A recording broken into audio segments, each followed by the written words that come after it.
ঐশ্বর্যের চেয়ে দামি সম্পদ বুদ্ধিমত্তা, আর সবচেয়ে বড় দারিদ্র্য হচ্ছে মূর্খতা। নিরর্থক ভয় পাওয়া হচ্ছে সবচেয়ে বড় দুর্বলতা, আর সবচেয়ে অধিক মূল্যবান বিষয় হৃদয়বান হওয়া। শোনো,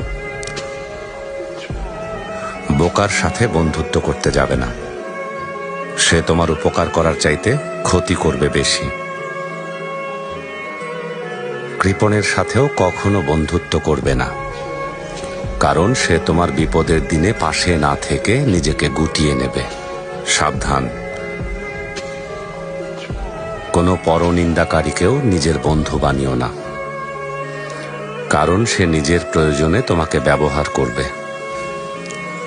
আর সেই সাথে